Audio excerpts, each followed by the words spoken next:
Halo semuanya, Assalamualaikum warahmatullahi wabarakatuh. Perkenalkan, saya Dipa Sapitri dari kelas 3A akan sedikit menjelaskan tentang sejarah peran Islam modern di Turki. Awal mula berdirinya Kekaisaran Utsmaniyah. Kekaisaran Utsmaniyah yang berdiri pada tahun 1299 dengan ibu kota di Istanbul adalah salah satu kekaisaran terbesar dalam sejarah dunia Islam. Selama lebih dari 600 tahun, Utsmaniyah menjadi pusat pemerintahan yang menggabungkan agama Islam dengan politik.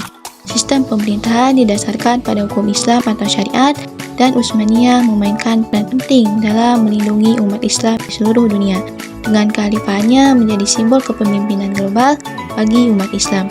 Namun, pada abad ke-19, Kekaisaran Utsmaniyah mulai mengalami kemunduran karena faktor internal seperti korupsi dan ketidakstabilan, dan faktor eksternal adanya tekanan dari negara-negara barat yang semakin kuat.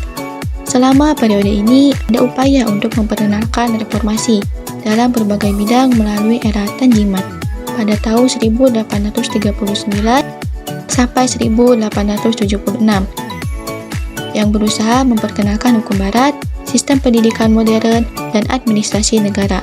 Meskipun demikian, identitas Islam tetap menjadi elemen penting dalam kehidupan masyarakat dan politik. Kekalahan Utsmaniyah pada Perang Dunia I pada tahun 1914 sampai 1918 mempercepat runtuhnya kekaisaran tersebut.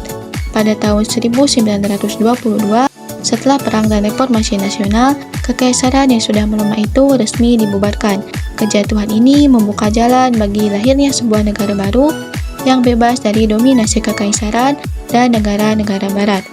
Setelah kekalahan dalam Perang Dunia I dan keruntuhan Kekaisaran Utsmaniyah, Mustafa Kemal Atatürk, pemimpin pergerakan kemerdekaan Turki yang berujung pada pendirian Republik Turki pada 29 Oktober 1923.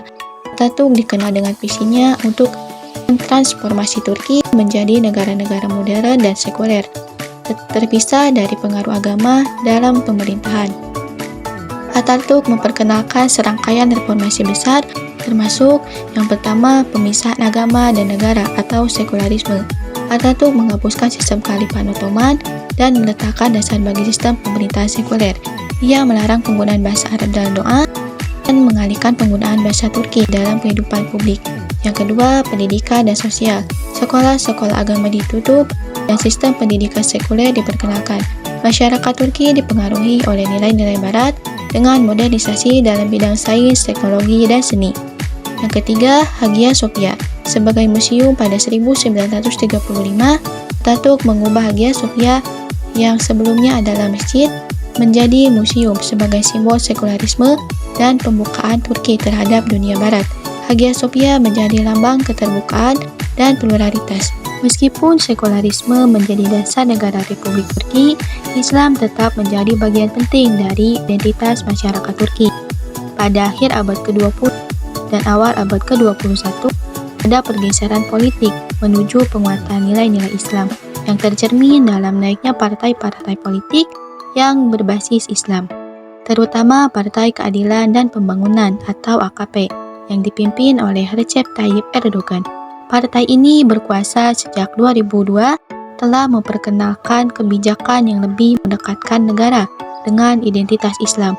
Meskipun Turki tetap mempertahankan status sekuler secara konstitusional, namun dalam praktiknya pemerintahan AKP mengarah pada kebijakan yang lebih mendukung kebebasan beragama dan menonjolkan simbol-simbol Islam dalam ruang republik. Salah satu langkah signifikan di bawah pemerintahan Erdogan adalah keputusan untuk mengubah kembali Hagia Sophia menjadi masjid pada 2020. Ini adalah langkah yang sangat simbolik karena Hagia Sophia telah menjadi lambang ketegangan antar identitas sekuler Turki dan warisan Islam yang kaya.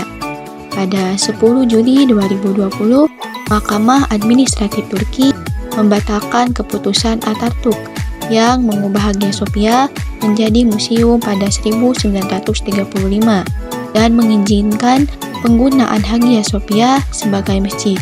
Erdogan mengumumkan bahwa Hagia Sophia akan berfungsi sebagai tempat ibadah umat Islam, tetapi tetap terbuka untuk pengunjung dari berbagai latar belakang. Keputusan ini menjadi kontroversial, terutama di tingkatan internasional, dengan banyak negara dan organisasi internasional, termasuk UNESCO, yang mengkritik perubahan tersebut. Erdogan dan pendukungnya mengatakan bahwa perubahan ini mencerminkan kehendak rakyat Turki dan mengembalikan simbol penting dari identitas Islam di negara tersebut. Sementara itu, para pengkritik berargumen bahwa keputusan ini akan merusak citra Turki sebagai negara terbuka dan sekuler, serta menambah ketegangan antar agama dan internasional. Pengembangan Hagia Sophia menjadi masjid mencerminkan kembalinya pengaruh Islam dalam kehidupan Republik di Turki. Ini menunjukkan adanya perubahan dalam cara masyarakat dan pemerintah melihat hubungan antara agama dan negara. Kebijakan ini bersama dengan langkah-langkah lain yang lebih mendukung simbol-simbol Islam seperti pemakaian hijab di ruang publik dan di sekolah, menambahkan bahwa identitas Islam semakin menonjol dalam politik dan kehidupan sosial di Turki. Namun, meskipun Islam semakin dominan, Turki tetap mempertahankan elemen-elemen sekuler dalam konstitusi dan hukum negara, menciptakan ketegangan antara dua identitas tersebut. Hal ini menggambarkan perjuangan yang terus berlangsung antara modernitas dan tradisi, serta peran Islam dalam masyarakat Turki modern. Jadi, dapat disimpulkan bahwa sejarah peradaban Islam modern di Turki mencerminkan perjalanan panjang dari dominasi kekhalifahan yang Islami melalui upaya sekularisasi oleh Atatürk, hingga kembalinya simbol-simbol Islam di bawah pemerintahan Erdogan. Perubahan status Hagia Sophia menjadi masjid pada tahun 2020 adalah simbol dari dinamika ini, yang menandai pergeseran dalam identitas nasional dan hubungan agama dan negara di Turki. Sekian dari saya. Wassalamualaikum warahmatullahi wabarakatuh.